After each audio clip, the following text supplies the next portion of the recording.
del presidente Donald Trump y reviste de muchísima importancia porque es la primera vez que el presidente Donald Trump invita a un presidente de Latinoamérica para poder participar en su oficina en una reunión de trabajo. Lo trascendental de esto es que también se lograrán acuerdos nacionales, acuerdos que le todos nosotros como salvadoreños y por supuesto a nivel general. En este instante los medios de comunicación están ya desmontando, recibieron la llegada del presidente Nayib Bukele y están listos para participar de la posible conferencia de prensa, pero por lo menos la toma oficial de la fotografía que se realizará en la sala de prensa de aquí mismo de la Casa Blanca, al interior de la Casa de Gobierno de los Estados Unidos. Estamos por movernos en este instante, sin embargo tenemos que comentarles también de que ahora mismo por lo menos se espera una reunión de unos 60 minutos o tal vez un poco más para poder entrar en detalles sobre los acontecimientos que van a discutir, hablando de la migración, hablando de las acciones de seguridad.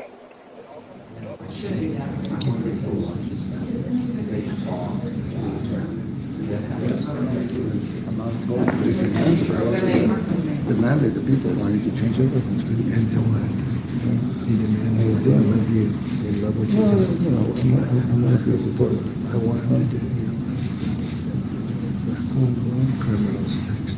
Yeah. I said, homegrowns are next. The homegrowns built. You got to build about 5 more places. Yeah, that's fair. All right. It's not big enough. No, yeah. Come on. So this is a much different office than you remember. Look. This is done. Oh, you know what we'll do? Steve, you want to pull that curtain? He's appropriate to do it because he's doing such a good job. I've seen it with television. Yeah, you put up Look at that. Yep, that's the original. Wow. There are 3 of them. That's cool. Yes, That's because the light. Yes, you have to cover it. Yeah, well, the light Museum say light. affects it. I don't know if that's true or not. It's true. It's true. They certainly tell me it is. Yeah. Come on.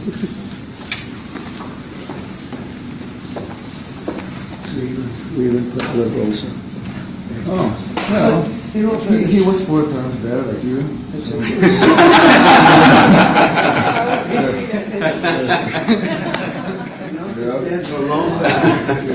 He's matured very nicely. He's a smart guy. Sir, we're going to do a photo of you two first, and then we'll have the VP come in just after. 3, 2, 1. Thank you, and now... Do one more. Put the whole thumb up. This is first. Yeah, good. Get in here. 3, 2, 1.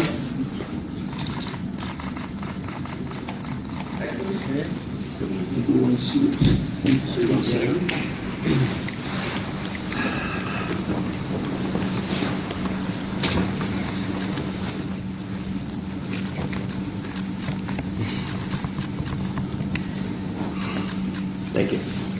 Okay, go ahead. Take it down. Okay. This is your man, right? He's Yeah. supposed to be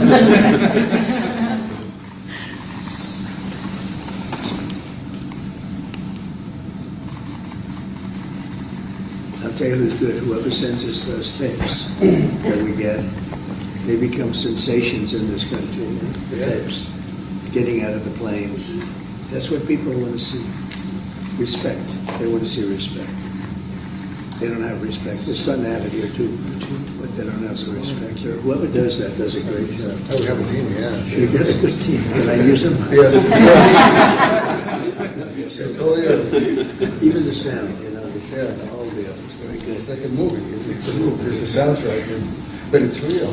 And Cecil B. DeMille. You ever hear of Cecil B. DeMille? Great movie. The great movie, the greatest of them all. But no, it's really younger.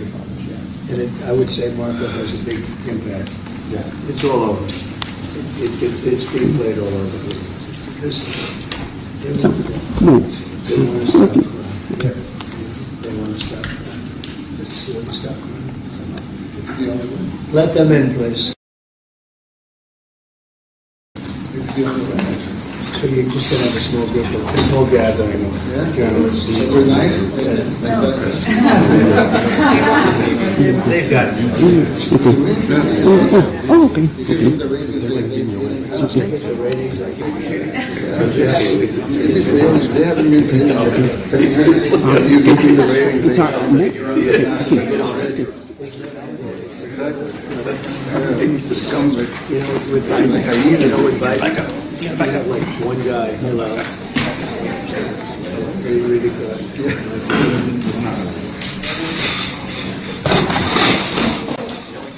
Careful, watch the Oval Office.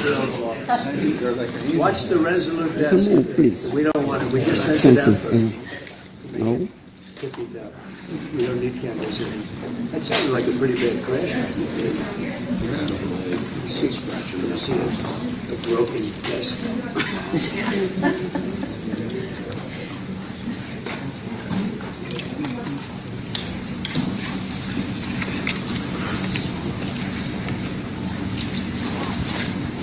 Well, thank you very much. It's an honor to have a friend of mine because we went through this together and got along very well for my entire period of time. So I knew him as a very young man. Now he's just a young man, and he's done a fantastic job. Mr. President, it's an honor to have you. You're doing incredibly for your country, and we appreciate working with you because you want to stop crime, and so do we. And it's very, very effective. And I want to just say hello to the people of El Salvador and say they have one hell of a president. Okay, and I mean that, and I know him well. I know him as a very young man, Marco, even younger than you. You know, he started pretty young. He'll always be younger. Young at heart. But I want to thank you for the great job you're doing. I appreciate it very much. Thank you. Well, it's an honor. We're very happy, and we're very eager to help. We know that you have a crime problem, a terrorism problem that you need help with. And we're a small country, but if we can help, we will do it. And we actually turned the murder capital of the world, that was the journalist call it, right? Murder capital of the world, into the safest country in the Western Hemisphere. And, you know, sometimes they say that we imprison thousands. I like to say that we actually liberated millions. So, you know, it's very good. Who gave him that line? Do you think I can use that? In fact, Mr. President, you have 350 million people to liberate. Yeah. But to liberate 350 million people, you have to imprison some. You know, that's the way it works, right? You cannot just, you know, free the criminals and think crime is going to go down magically. You have to imprison them so you can liberate 350 million Americans that are asking for the end of crime and the end of terrorism. And it can be done. I mean, you're doing it already. And I'm sure that people have seen the change in the streets. A long way to go because you're just initiating your second term. But it's clear that, you know, with the numbers at the border, you know, even in Democrat-run cities, they get a help from the work you're doing. So I'm really happy to be here, honored, and eager to help.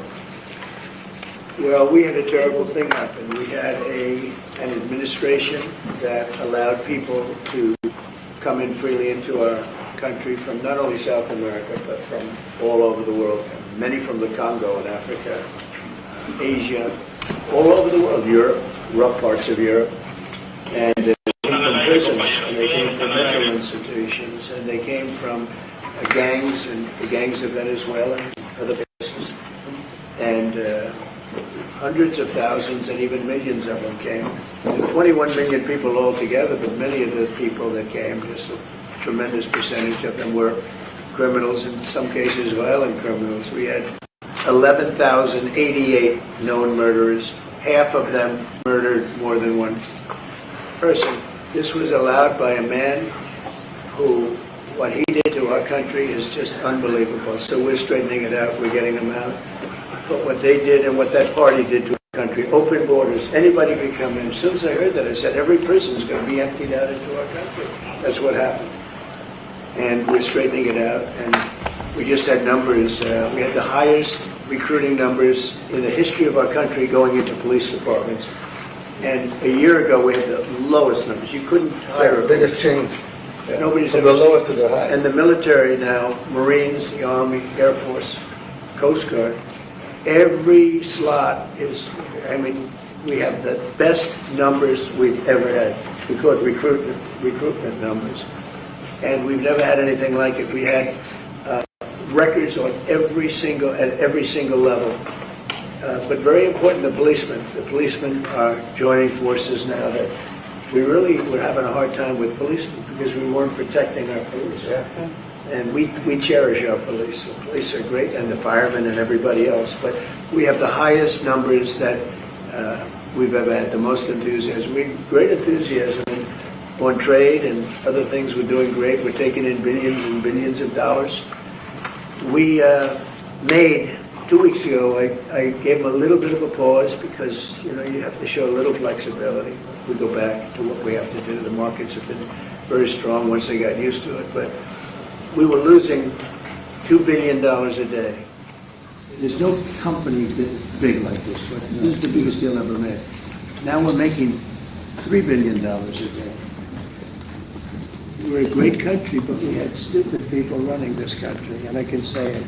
But what they've done to us at the border should never and can never be forgotten. It's a sin, what they did, and you are helping us out, and we appreciate it. Thanks. Actually, what you're doing with the border is remarkable. It has dropped, what, 95%? It's incredible. Okay. As of this morning, 99%, 99.1% to be exact. Why are those numbers not in the media? Well, they get out with the fake news, you know, like CNN over here doesn't want to put them out because they don't like putting out good numbers. They don't like putting out, because I think they hate our country, actually. Yeah, this is very, But it's a shame, you're right. Isn't that a great question? Why doesn't the media, why don't they put out numbers? yeah, 99%. I mean, it's crazy, right? We're doing It's a great. crazy turnaround. Christy, could you maybe say a couple of words about the border, how we're doing? You know, it's just been absolutely phenomenal what a great leader can do. Clear direction, our laws matter. We should only have people in our country that love us, and the Border Patrol and our ICE officers and law enforcement officers have done fantastic work. So we're proud of them. Now we just need to get the criminals and murderers and rapists and dangerous gang members and terrorist organizations out of our country. So, Mr. President Bukele, we thank you very much for your partnership. It has been wonderful for us to be able to have somewhere to send the worst of the worst and someone to partner with. And we'd like to continue that partnership because it's been a powerful message of consequences. Mr. President, you wanted people to know that there was consequences if you break our laws and harm our people and endanger families. And this is a clear consequence for the worst of the worst, that we have somewhere to put them. Thank you very much. Yeah, we even had this gang member from Venezuela, one of the ones you sent. We interviewed him just, you know, to get some information, etc. from them. And he said, oh, you know, I got arrested 6 times, but they released me the 6th time, so it should be released again. And then he said, well, what's the last thing you do? And he said, well, I shot a cop in the leg, but I didn't kill him. I just shot him in the leg. And we're like, this guy was arrested 6 times here in the United States, 6 times. He was released 6 times, and in the he was released 5 times, and the last time he was sent to El Salvador, right? So he's not getting a release. But the last time he shot a cop, actually, and he shot him in the leg. So these are, you know, like you said, yeah, there's something broken. It's the liberal establishment. But they're not running things anymore in this country, and we're run by, and I don't say conservative, I don't say anything, we're run by people with great common sense. Yeah, common sense. Because it's all common sense. Yeah. It's not liberal conservative, it's common sense. Exactly. Like, do you allow men to play in women's sports? Do you allow men to box your women and box? Because I know you have a lot of boxing. That's violence. That's abuse of violence women. against women. It's abuse of women. Totally. But we have people that fight to the death because they think men should be able to play in women's sports. And some of those sports, it wouldn't matter much, but it still matters. But some of them are very dangerous for women. Some years ago, like I said, a decade ago or so, women's rights movements were pressuring so that we enacted specific laws to avoid men abusing women. And I think those laws were great because there were a lot of men abusing women. But now some of the same people are trying to backtrack on that and actually trying to make new laws allowing men to abuse women in sports. So actually, that doesn't make sense. It doesn't make sense. You know, they have weightlifting records, right? Yeah. A woman gets up this way, she's incredible. A guy gets up and beats her by 100 pounds. What are you going to do? A record that hadn't been broken in 18 years. You know, they put on an ounce, quarter of an ounce, eighth of an ounce for 18 years. Now they have a guy come up, ping. The whole thing is crazy. But they continue to fight. And I don't like talking about it because I want to save it for just before the next election. I said to my people, don't even talk about it because they'll change. And but I watched this morning, there was a congressman fighting to the death for men to play against women in sports. And you say to yourself, why? What are they doing? What are they doing? But your country's not too big in that. No, of course not. We're big in protecting women. Good. Yeah. That's right. It's a very important form of protection, too. And as you can see, most of my cabinets are women, so That's impressive. yeah. And that's why you're And right. they're not DEI hires or anything. They're just great at what they do. Right? That's right. This is very impressive. Yeah, This is a first. We've had women, but we've never had three of them right here. 4 and 3 men. Look at what we have. You guys feel a little bit mistreated? That's good. I like it. We've been advanced. I've been very advanced in that regard too. We have Pam, who's been so Yes, fantastic. and Christy. Christy, and the most powerful woman they say I anywhere. know, exactly. They're all afraid of Susie Wells. Oh, stuff. Yeah. Most powerful woman in the world, according to magazines. What do I know? Yes. But I think she probably is. Yeah, she probably is. Yeah, she probably is. Congratulations. And you know, Stephen has done such a great job. Yes, thank you, sir. We have great He's people. very famous too. But we love working with him. He really lets them have it. Yeah, exactly. There's no games. No. It's very good. He knows. Do you have any questions, please? President Trump, Go, let's not start with CNN because they're just so wrong. Yeah, please. Yeah, thank you, Mr. President. You repeatedly mentioned last night that Russia's attack on Ukraine was a mistake. What is the exact mistake? And have you given Putin a deadline Yeah. to actually move toward a ceasefire? The mistake was letting the war happen. If Biden were competent, and if Zelensky were competent, and I don't know that he is. We had a rough session with this guy over here. He just kept asking for more and more. That war should have never been allowed to happen. That war, I went 4 years and Putin wouldn't even bring it up. And as soon as the election was rigged and I wasn't here, that war started. There was no way that war should have been allowed to happen. And Biden should have stopped it. And you take a look at Putin. I'm not saying anybody's an angel. But I will tell you, I went 4 years and it wasn't even a question. He would never, and I told him, don't do it. You're not going to do it. And it was the apple of his eye, but there was no way that he would have done it. All you had to do is lower oil prices. If you lowered oil prices, Biden kept the prices so high because he made it impossible to get it.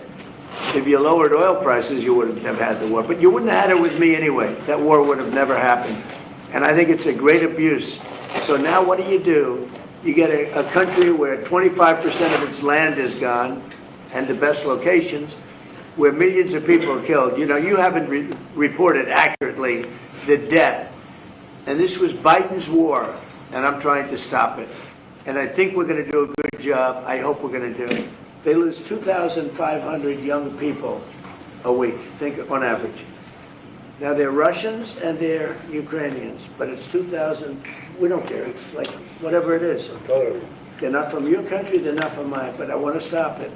2,500, it's a killing field. It's like the Civil War. You take a look, I look at the satellite pictures. This should not be happening in our time. Of course, our time can be pretty violent, as we know. But that's a war that should have never been allowed to start. And Biden could have stopped it, and Zelensky could have stopped it, and Putin should have never started it. Everybody's to blame. Have you spoken to President Zelensky, sir, about his offer to purchase more Patriot missile batteries? Oh, I don't know. He's always looking to purchase missiles, you know. He's against, listen, when you start a war, you got to know that you can win the war, right? You don't start a war against somebody that's 20 times your size. and hope that people give you some missiles. If we didn't give them what we gave, remember I gave them javelins. That's how they won their first big battle with the tanks that got stuck in the mud, and they took them out with javelins. They have an expression that Obama at the time, Obama gave them sheets and Trump gave them javelins. But just something that should have never happened. It's a really shame. The towns are destroyed. Towns and cities are, largely destroyed. They have the spires, the beautiful spires that go up. They say that we're the most beautiful in the world in Ukraine for whatever reason, but the most beautiful in the world, they're mostly laying on their side, shattered and broken. And most importantly, you have millions of people dead. Millions of people dead because of 3 people. I would say 3 people. Let's say Putin, number 1, but let's say Biden, who had no idea what the hell he was doing, number 2, and Zelensky. And all I can do is try and stop it. That's all I want to do. I want to stop the killing. And I think we're doing well in that regard. I think you'll have some very good proposals very soon. Last question, sir. Have you attributed a motive, sir? Have you attributed a motive through the FBI investigation behind the attack on Governor Josh Shapiro over the weekend? No, I haven't, but the attacker was not a fan of Trump, I understand, just from what I read and from what I've been told. The attacker basically wasn't a fan of anybody. It's probably just a whack job. And certainly a thing like that cannot be allowed to happen. Good relation with President Bukele, the best guarantee that this time you won't terminate the temporary... I have a great relationship with this man. I have the best relationship with him. We've known each other. I've known him since he was a very young man, as I said, very, very young. And I was impressed. I said, look here, this guy is... In fact, you sort of look like a teenager. You look like a teenager. I said, I don't know if that's good or bad, Mr. President. He grew up well in the last 5 years. Do you support the extension for nationals of El Salvador under... I support him. Do you plan to ask him? How important is it for you to send... Let's hear the question from this very low-rated anchor at CB. Thank you, President Trump. Do you plan to ask President Bukele to help return the man who your administration says was mistakenly Which one is deported? The man who was mistakenly deported to El Salvador? Well, let me ask Pam, would you answer that question? Sure, President. First and foremost, he was illegally in our country. He had been illegally in our country. And in 2019, 2 courts, an immigration court and an appellate immigration court, ruled that he was a member of MS-13 and he was illegally in our country. Right now, it was additional paperwork had needed to be done. That's up to El Salvador if they want to return him. That's not up to us. The Supreme Court ruled, President, that if, as El Salvador wants to return him, this is international matters, foreign affairs. If they wanted to return him, we would facilitate it, meaning provide a plane. So will you return him, President Bukele? You are doing a great job. Thank you, President. Stephen Miller, wait a minute. Could you just also respond to that question? Because, it's asked by CNN, and they always ask it with a slant, because they're totally slanting, because they don't know what's happening. That's why nobody's watching them. But would you answer that question also? Yes, gladly. So, as Pam mentioned, there's an illegal alien from El Salvador. So, with respect to you, he's a citizen of El Salvador. So, it's very arrogant even for American media to suggest that we would even tell El Salvador how to handle their own citizens as a starting point. As 2 immigration courts found that he was a member of MS-13. When President Trump declared MS-13 to be a foreign terrorist organization, that meant that he was no longer eligible under federal law, which I'm sure you know, you're very familiar with the INA, that he was no longer eligible for any form of immigration relief in the United States. So we had a deportation order that was valid, which meant that under our law, he's not even allowed to be present in the United States and had to be returned because of the foreign terrorist designation. This issue was then, by a district court judge, completely inverted, and a district court judge tried to tell the administration that they had to kidnap a citizen of El Salvador and fly him back here. That issue was raised to the Supreme Court, and the Supreme Court said the district court order was unlawful, and its main components were reversed 9-0 unanimously, stating clearly that neither Secretary of State, nor the President could be compelled by anybody to forcibly retrieve a citizen of El Salvador from El Salvador, who again is a member of MS-13, which, as I'm sure you understand, rapes little girls, murders women, murders children, is engaged in the most barbaric activities in the world, and I can promise you, if he was your neighbor, you would move right away. So you don't plan to ask for Supreme his Court's help to get him asking back? to. Is that, What was the ruling is that your in the position? Supreme Court, Steve? Was it 9-0? Yes, it was a 9-0 In our favor? in our favor against the district court ruling, saying that no district court has the power to compel the foreign policy function of the United States. As Pam said, the ruling solely stated that if this individual, at El Salvador's sole discretion, was sent back to our country, that we could deport him a second time. Well, No version of this legally ends up with him ever living here because he is a citizen of El Salvador. That is the president of El Salvador. Your questions about it, per the court, can only be directed to him. I asked ¿Usted lo President liberaría al Bukele, what is presidente your, can President Bukele weigh in on this? Do you plan to return him? Well, I'm suppose you're not suggesting that I smuggle a terrorist into the United States, right? It's always how here. can I return him to the United States? Like I smuggle him into the United States, or whether, of course, I'm not going to do it. It's like, I mean, the question is preposterous. How can I smuggle a terrorist into the United States? I don't have the power to return him to the United States. So you could release him inside El Salvador. Yeah, but I'm not releasing, I mean, we're not very fond of releasing terrorists into our country. I mean, we just turned the murder capital of the world to the safest country of the Western Hemisphere, and you want us to go back into the releasing criminals so we can go back to being the murder capital of the world? And that's not going to happen. Well, they'd love to have a criminal, released into our I mean, there's a fascination. They would love it, but Yeah. they're sick. These are sick people. Marco, do you have something to say about Yeah, I mean, Stephen outlined it. I don't understand what the confusion is. This individual is a citizen of El Salvador. He was illegally in the United States and was returned to his country. That's where you deport people, back to their country of origin. Except for Venezuela, that wasn't refusing to take people back, or places like that. I can tell you this, Mr. President. No, the foreign policy of the United States is conducted by the President of the United States, not by a court. And no court in the United States has a right to conduct the foreign policy of the United States. It's that simple. End of story. And that's what the Supreme Court held, by the way, to Marco's point. The Supreme Court said exactly what Marco said, that no court has the authority to compel the foreign policy function of the United States. We won a case 9-0, and people like CNN are portraying it as a loss, as usual, because they want foreign terrorists in the country who kidnap women and children. But President Trump, his policy is foreign terrorists that are here illegally get expelled from the country, which, by the way, is a 90-10 issue.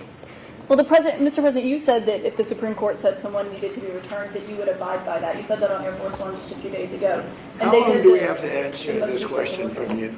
Why don't you just say, isn't it wonderful that we're keeping criminals out of our country? Why can't you just say that? Well, it's a legal Why do you dispute, so I just go wanted to over and clarify over, it. and that's why nobody watches you anymore. You have no credibility. Please, go ahead. President Trump, thank you so much. How many illegal criminals are you planning on exporting to El Salvador? And President Bukele, how many are you willing to take from the U.S.? As many as possible. And I just asked the president, it's this massive complex that he built, jail complex. I said, can you build some more of them, please? As many as we can get out of our country that were allowed in here by incompetent Joe Biden through open borders. Open borders. You probably hear open borders and you can't even understand it because nobody can understand. Nobody smart or with common sense can understand it. So we have millions of people that should not be in this country that are dangerous, not just people, because we have people, but we have millions of people that are murderers, drug dealers. They've been allowed to come into our country by other countries that were very smart. When they heard this very low IQ president, and by the way, I took my cognitive exam as part of my physical exam, and I got the highest mark, and one of the doctors said, sir, I've never seen anybody get that kind of, that was the highest mark. I hope you're happy with that. Although they haven't been bugging me too much to take a cognitive, but I did do my physical and it was released. I hope you're all happy with it. I notice there's no question, so probably you are. But the cognitive, they said to me, sir, would you like to take a cognitive test? I said, did Biden take one? No. Did anybody take one? No, not too many people took them. I said, what about Obama? Did he take one? No, he didn't take one either. I said, let me be the only one to take one.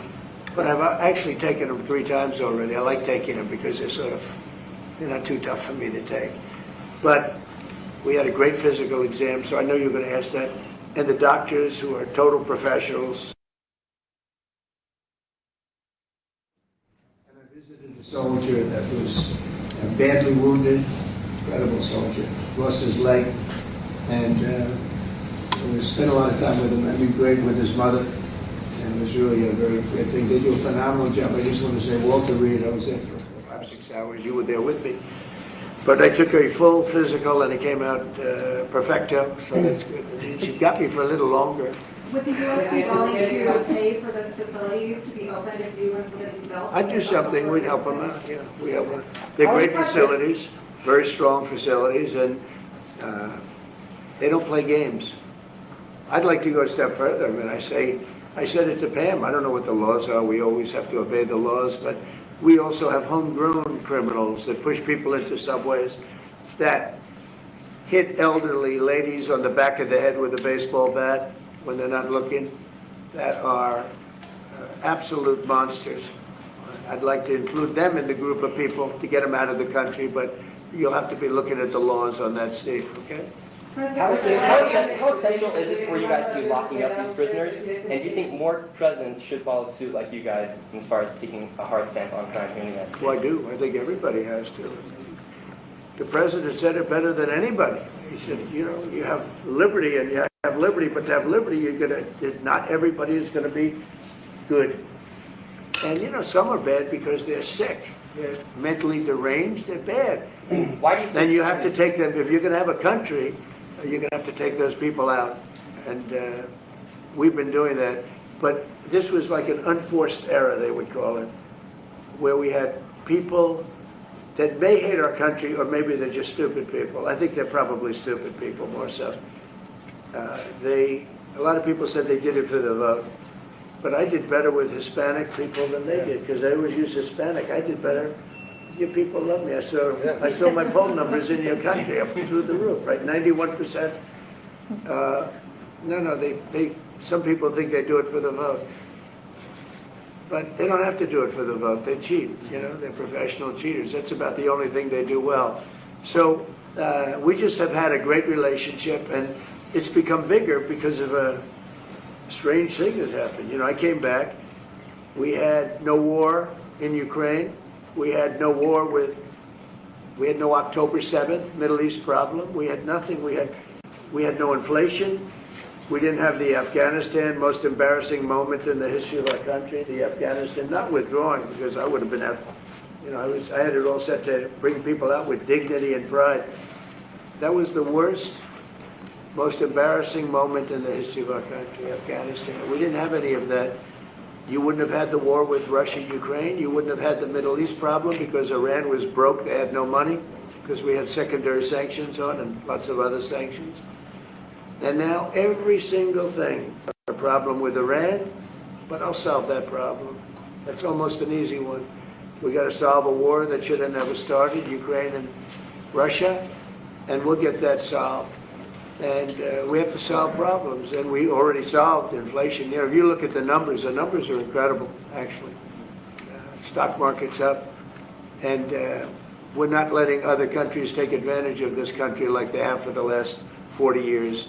So thank you very much. You have a question, please? Yes, Mr. President, thank you so much.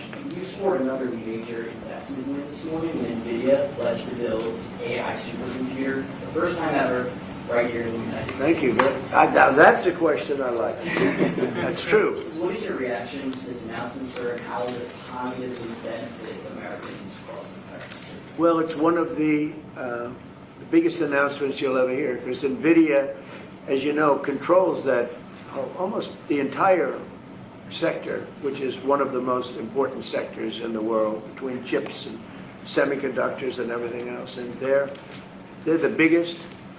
And the other biggest we already have coming in and spending $300 billion, as you know. They announced 2 weeks ago. But NVIDIA is so highly respected. And this was an announcement that a lot of people, I knew it was going to happen, but not to the extent that it happened. Big. And the reason they did it is because of the election on November 5th. and because of a thing called tariffs, as I say, the most beautiful word in the dictionary. After love, God, relationship. The press actually hit me. I said, tariff is the most beautiful word in the dictionary. What about family, love, God? So I got hit even on that. You understand? I said, okay. So now I say it's my fifth most favorite word because they get you on anything. But no, that NVIDIA, it's one of the great companies of the world, modern, super modern companies, controls segments that nobody, you know, sort of controls the world in a sense, and they're coming in here in the biggest way with hundreds of billions of dollars. Not like millions of dollars, hundreds of billions of dollars, and I'm honored by it. And I want to thank Jensen and all of the people that we deal with. They're great people, they're brilliant people. And without tariffs, they wouldn't be doing it. Thank you very much. Considering additional sanctions against Russia after their latest attack, and do you have an update on the rate and when you might announce them? Well, I already have sanctions on Russia. I put them there. If you remember, Nord Stream 2, that's the big pipeline that goes through Europe. I stopped it. That's Russia's pipeline, the largest pipeline, I think, in the world. Goes to Germany. And I stopped it. And when Biden came in, he approved it. And then they say, oh, I'm friendly with Russia. No. Putin said, you know, if you're my friend, I'd hate to see you when you're my enemy. I stopped the biggest economic job they ever had. I stopped it cold, right? It was dead. You know that, right? And Biden came in and he immediately approved it. What was that all about? Sanctions, and it's a pipeline that takes care of a lot of the needs. Now, you know, it was a very controversial thing, but I stopped it, and Biden approved it. Question? On tariffs? No, not you. Not Yesterday, semiconductor tariffs and potentially pharmaceuticals. What? Semiconductor tariffs and potentially pharmaceuticals. Pharmaceuticals we're going to do. We don't make our own drugs, our own pharmaceuticals. We don't make our own drugs anymore. The drug companies are in Ireland and they're in lots of other places, China. And all I have to do is impose a tariff. The more, the faster they move in. The higher the tariff, it's very serious. It's inversely proportional. The higher the tariff, the faster they come. And yeah, we're going to be doing that. That's going to be like we have on cars. We have, as you know, a 25% tariff on cars. We have a 25% tariff on steel and aluminum. And that's what that category fits right now. Do you have a percentage in mind and a timeline? I have a timeline, yeah, not too distant future. We're doing it because we want to make our own drugs. We're doing it because we want to make our own steel and aluminum, lumber, other things. And they're all coming in. We have record numbers, $7 trillion. Since I announced, like a month and a half ago, since I came in, we have over $7 trillion being invested in the country. We didn't have $1 trillion. We didn't have $500 billion for some of these guys. I didn't know what the hell they were doing. So we have the largest investment that we've ever heard of, and we're only 2 months in. And that'll continue at levels that you've never seen before. It's going to happen. And even the stock market's up today. We also had, you know, a lot of people didn't say it the way it was. We had the largest gain in the stock market in history on every single category last week. That was a nice game because we're getting literally, because people didn't understand the power of our our country economically if you use it right. Do you have something to say on that, JP? Yes, sir. I mean, look, for 40 years we have lost manufacturing capacity. Workers have seen their wages stagnate. And some of the most critical things that we need, from the pharmaceuticals, the drugs that we give to our children, the antibiotics that we give to our kids, to the weapons that we actually need to fight a war, if God forbid we had to fight a war, we don't make enough of that stuff. And so President Trump ran explicitly on changing that.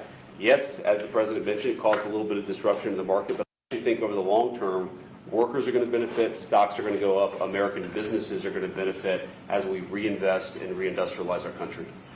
And the auto workers and the Teamsters and all of the unions, you know, not traditionally Republican, but I'm winning those unions by, we're up 40, 50 points on the Democrats. They're losing everything. They're losing everything because they just have policies that are not believable. They fight for policies that are 5% popular, and nobody knows who the 5% are. I mean, nobody can find the 5%. But if you go back to Ohio, and by the way, we have the great championship team from Ohio coming in today, right? Very big day. And that's going to be a little bit later. And that'll be, if you want to stick around, you'll see some very large people, right? You see some people that even you have not seen people like this. These are 6'7", 380 pounds with no fat. Okay, that's pretty good. But the team, the national championship team, is being honored today at the White House, so that'll be exciting. If you're around, you want to stay around, I'll have you up there. You can tell them all about your prison, how you have to behave. Okay. Clarity. How who else? Go ahead, please. You said yesterday that you're making a decision on Iran very quickly. Yeah. What do you mean by that? Is that a decision? Well, they have to solve their problem very quickly. Iran wants to deal with us, but they don't know how. They really don't know how. We had a meeting with them on Saturday. We have another meeting scheduled next Saturday. I said, that's a long time. You know, that's a long time. So I think they might be tapping us along. But Iran has to get rid of the concept of a nuclear weapon. They cannot have a nuclear weapon. He can't have a nuclear weapon. Nobody can have. We can't have anybody having nuclear weapons. You know, we can't have nuclear weapons. And I think they're tapping us along because we're so used to dealing with stupid people in this country. And I had Iran perfect. You had no attacks. You would have never had October 7th in Israel, the attack by Hamas, because Iran was broke. They were stone cold broke when I was president. And I don't want to do that. I want them to be a rich, great nation. The only thing is, one thing, simple. It's really simple. They can't have a nuclear weapon.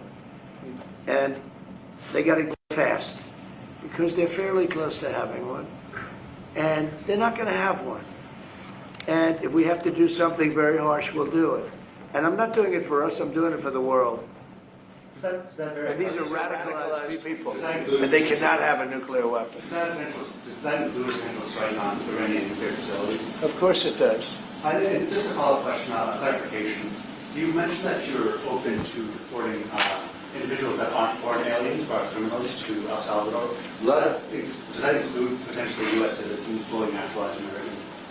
If they're criminals and if they hit people with baseball bats over their head that happen to be 90 years old, and if they rape 87-year-old women in Coney Island, Brooklyn, yeah, that includes them. What, do you think there's a special category of person? They're as bad as anybody that comes in. We have bad ones too.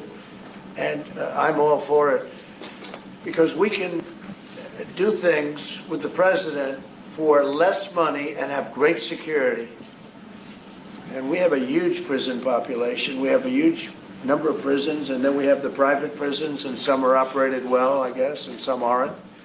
But he does a great job with it. We have others that we're negotiating with too. But no, if it's a homegrown criminal, I have no problem. Now, we are studying the laws right now. Pam is studying. If we can do that, that's good. And I'm talking about violent people. I'm talking about really bad people. Really bad people. Every bit as bad as the ones coming in. And I made the statement when I heard about this a long time ago now, 4 years ago. When I heard that this guy was having open borders, I said every single criminal from all over the world is going to be dumped into our country. And that's what happened. Jails. The jails of the Congo were emptied out. The jails of Venezuela were emptied out. And you know what happened? Their crime went way down. But now Venezuela has other problems. You know what the problem is? They have no money. Yeah. Because I shut off their oil, and we put secondary tariffs because they're not doing what's right over there. They know what to do. We spoke to them. I spoke to them. They know what to do. But they have no money. Venezuela has no money. But Iran had no money. And Iran behaved so beautifully. And then Biden took all those secondary tariffs and tariffs on. I told China, you can't buy oil. If you buy oil from Iran, China, I told it to President Xi, then we no longer want you to do business with the United States of America. And those ships disappeared from the harbor so quickly. China. Get along great with China. Are the talks with Iran productive? Do you want to continue that? What? The talks with Iran, do you believe those are productive? Do you want to continue that? I think Iran could be a great country as long as it doesn't have nuclear weapons. If they have nuclear weapons, they'll never get a chance to be a great country. They will never get a chance. It won't even come close. Sir, on tariffs. Yeah. Yeah, thank you. Yesterday you mentioned short-lived product exemptions. Which specific products are you considering, and how long is short-lived? Weeks, months? I'm looking at something to help some of the car companies where they're switching to parts that were made in Canada, Mexico, and other places, and they need a little bit of time because they're going to make them here, but they need a little bit of time. So I'm talking about things like that. What about any Apple products, other cell phones? Look, I'm a very flexible person. I don't change my mind, but I'm flexible. And you have to be. You just can't have a wall and you'll only go. No, sometimes you have to go around it, under it, or above it. There'll be maybe things coming up. I speak to Tim Cook. I helped Tim Cook recently, and that whole business. You know, I don't want to hurt anybody, but the end result is we're going to get to the position of greatness for our country. We're the greatest economic power in the world if we're smart. If we're not smart, we're going to hurt our country very badly. We lost with China over the Biden years trillions of dollars on trade. Trillions of dollars. And he let them fleece us. And we can't do that anymore. And you know what? I don't blame China at all. I don't blame President Xi. I like him. He likes me. I mean, you know, who knows? Who the hell cares? Do you have any updates on But you know what? What? Do you have any updates with talks with China? No, let me just tell you this. I don't blame China. I don't blame Vietnam. I see their meeting today. Isn't that wonderful? That's a lovely meeting. They're meeting, like trying to figure out how do we screw the United States of America. Don't forget, the European Union was formed to do just that. The European Union was formed to hurt the United States and on trade. And they get us on NATO because they don't pay their bills. But now, since I got involved, they have been paying their bills. I took in over $600 billion for NATO. Nobody took in anything. I mean, we were all delinquent. They had 8 nations out of 28 paid their bills. The rest of them were way delinquent. And I said, if you don't pay your bills, we're not going to protect you anymore. And the money poured in over 600. The Secretary General last week made that statement. He said, I've never seen anything like it. We couldn't get anybody to pay because the United States was footing the bill for NATO. Well, we got hurt there, and we got hurt on trade, likewise, European Union. And they've got to come to the table. And they're trying to. They're trying to. But the European Union has taken terrible advantage. They don't take our food products. They don't take our cars. We have millions of their cars, BMW, Volkswagen, Mercedes-Benz, many others. They come in by the millions. They don't take. There are no Chevrolets in Munich, I can tell you that. I said to Angela Merkel, and when she was there, as she was letting millions of people infiltrate Germany, which was not so good from, we would call them illegal immigrants, but she made them legal. But I said to her, and I get along with her very well, I said, how many Chevrolets do we have in Munich or Frankfurt? Why, none, Donald, none. I said, you're right. And yet we take in millions and millions of cars. No, those days are over. Okay, thank you very much, everybody. Thank you, press. Thank you, press. Head out the door. Thanks, guys. Let's move out. Thank you. Thank you, press. Thank you, press. Move out. Thank you. Out this door. Thank you, press. Let's go. Let's go. Thank you. Let's go. Let's go.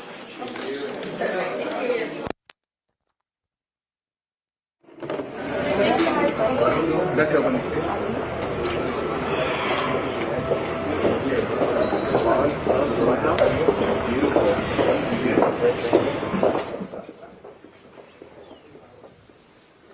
Lo que ocurrió dentro dentro de la oficina oval en la Casa Blanca, este encuentro histórico, una fecha histórica en la que el presidente Nayib Bukele sostuvo esta reunión tan importante, acompañado de sus ministros, la embajadora, la secretaria de Comunicaciones, dentro de la Casa Blanca con el presidente Donald Trump, el secretario de Estado Marco Rubio, el vicepresidente J.D. Vance. Parte de los temas que se han hablado, bueno, el mismo presidente Donald Trump mencionaba, tienen un presidente genial, un mensaje para los salvadoreños sobre pues, la popularidad que goza el presidente Nayib Bukele, como ya sabemos, uno de los líderes mejor evaluados por parte de los salvadoreños. También mencionaba, este es el momento de las mejores relaciones. Él mencionaba que tiene excelentes relaciones con el presidente Nayib Bukele y esto pues obviamente se muestra a través de esta reunión. Es uno de los pocos líderes que se ha reunido con el presidente Donald Trump acá en la Casa Blanca durante su segundo mandato. Sabemos de que ya habían tenido un encuentro previo hace algunos años y en esta ocasión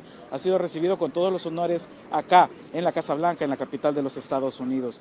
El presidente Nayib Bukele mencionaba, El Salvador era la capital mundial de los homicidios. Ya sabemos durante 2016 un récord de criminalidad que existía en el país y cómo a raíz de la llegada del presidente Nayib Bukele a la presidencia en 2019, esta espiral de violencia ha ido decreciendo gracias al éxito del Plan Control Territorial implementado por su Gabinete de Seguridad y por supuesto el régimen de excepción que se ha aprobado en coordinación con la nueva Asamblea Legislativa. Está dando como resultado estas cifras de pues, criminalidad que se han reducido en nuestro país. También el presidente Bukele mencionaba, los Estados Unidos tienen un problema con la criminalidad, tienen un problema con el terrorismo que El Salvador puede ayudarles a resolver. El Salvador puede darles alguna ayuda porque ya lo ha logrado, ya ha tenido éxito esta estrategia de seguridad en El Salvador y también respondía a algunas de las críticas que se han realizado con anterioridad. Muchos hablan de que se han encarcelado a cientos de personas, pero la realidad, dice el presidente Bukele, es que se han liberado a miles de salvadoreños de las garras de la criminalidad en nuestro país y por supuesto este modelo exitoso con medidas probadas y soluciones que han dado resultado está también al servicio de la Casa Blanca acá en los Estados Unidos. También escuchábamos parte de los detalles, ¿no? Cómo el presidente Bukele elogiaba la reducción en las cifras de migración en la frontera sur de los Estados Unidos, un tema que tal vez no ha sido muy retomado por los medios internacionales, pero que sin duda ha acaparado también esta parte de la reunión y el presidente Bukele celebraba que el presidente Trump haya reducido la migración irregular en más del 90%.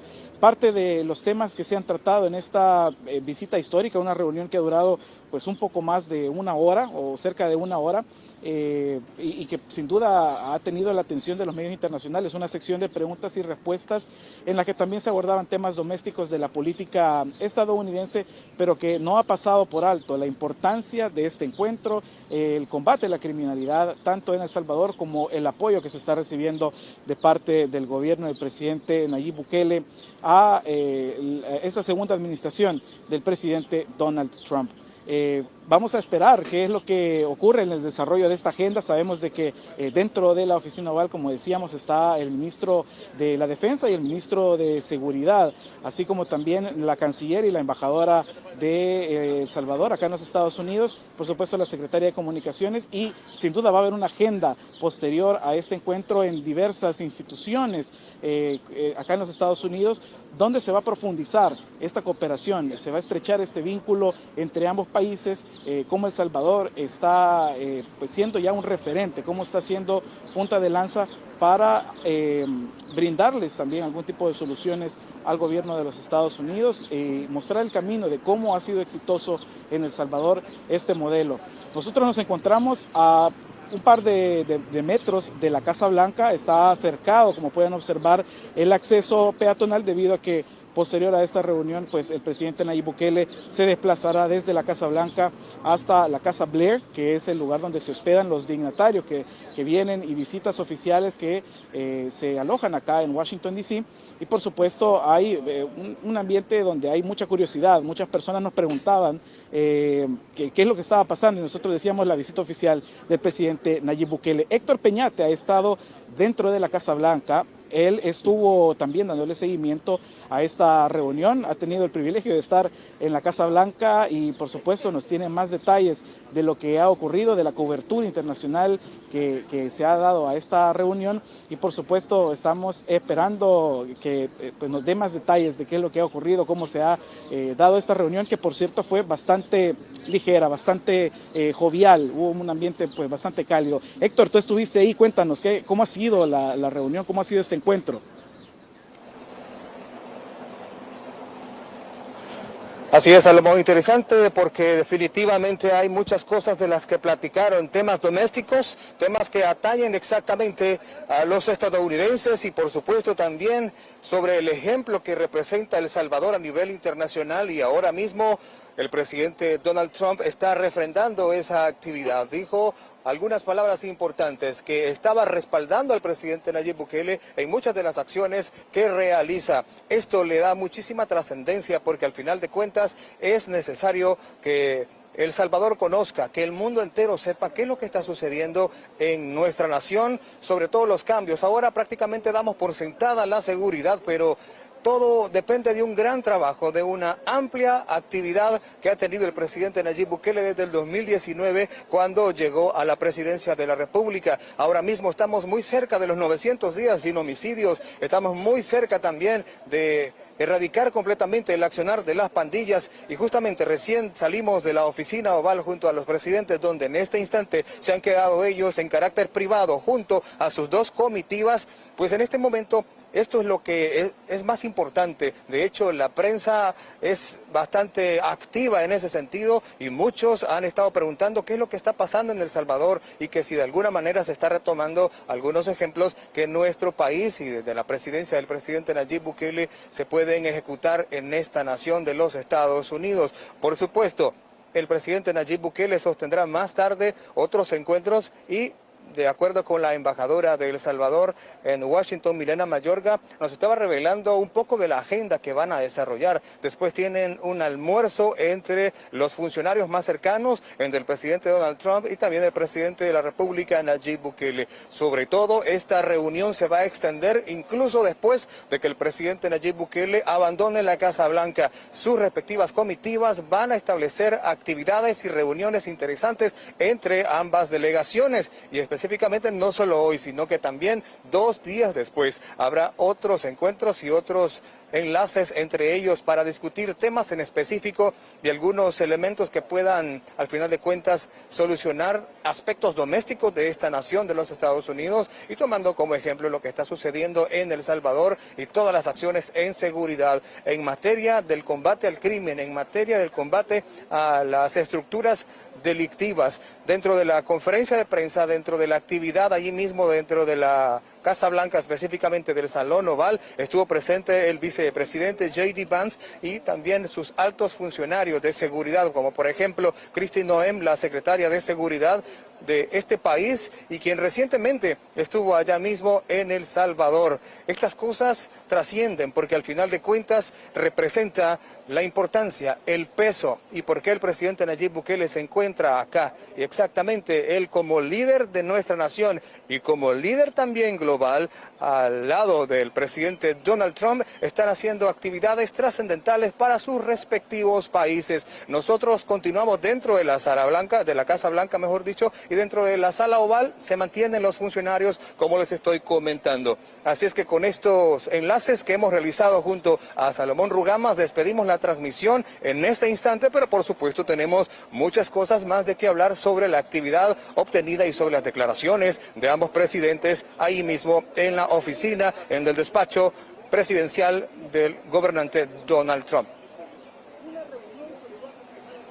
Bueno, ahí escucharon, ¿verdad? También lo que no se mencionó es de que se habló también de Kilmer, ¿verdad? Ahí se habló referente a eso no se ha mencionado, pero sí, ustedes escucharon ahí cuando le hicieron la pregunta al presidente de los Estados Unidos, Donald Trump, y él dijo, pidió a Kristi Noem que hablara sobre ello, después también uno de los asesores ahí mencionando el caso, y terminaron diciendo, él es salvadoreño y aquí está el presidente de El Salvador. Así terminaron, ¿verdad? Y escucharon también entonces lo que mencionaba el presidente de la República, Nayib Bukele, que cómo es eso, no se podría, si estamos capturando a los terroristas, a los delincuentes, no se pueden liberar, ¿verdad? Así es que ahí prácticamente se respondió a la pregunta de qué onda, si lo va a soltar el presidente de la República, Nayib Bukele, hacia los Estados Unidos o qué onda, ¿verdad? Así es que ahí ustedes lo escucharon. Saluditos para todos entonces, saludos para los que han estado pendientes de este segmento informativo. Ahí estaba, mis amigos, esa fue la visita del presidente de la República, Nayib Bukele, a la Casa Blanca, ¿verdad? Donde se encontró con el presidente de los Estados Unidos, Donald Trump, y que va a continuar. Esto va a continuar, ahí no se ha acabado todo, esto continúa. Ya escucharon cómo se menciona, hay una agenda, ¿verdad? Y en esta agenda, bueno, tenemos, por ejemplo, ese almuerzo, el cual van a proceder en ese instante, ya rugía la tripa, dicen por ahí, así decía mi abuela, ¿verdad? Ya rugía la tripa, así es que toca, ¿verdad? Toca hacerlo. Quiero ver si les puedo mostrar por acá rápidamente parte de esa agenda, la cual se viene. Yo se las compartí a través de la cuenta. Vamos a ver si la tenemos acá. Denme chancecito para ver si se las podemos mostrar. Saludos para todos y gracias por habernos acompañado. Así es que acá vamos a buscar esta agenda. Permítanme, aquí lo tengo yo en mi cuenta. Ahí se las había compartido, aquí está. Ahora se las muestro a ustedes. Acá la vamos a mostrar en este preciso instante para que la puedan ver. Aquí está ya. Aquí se la vamos a mostrar. Esta es la... Vamos a ver qué se hizo pues esta agenda. Aquí está, miren. Esta es...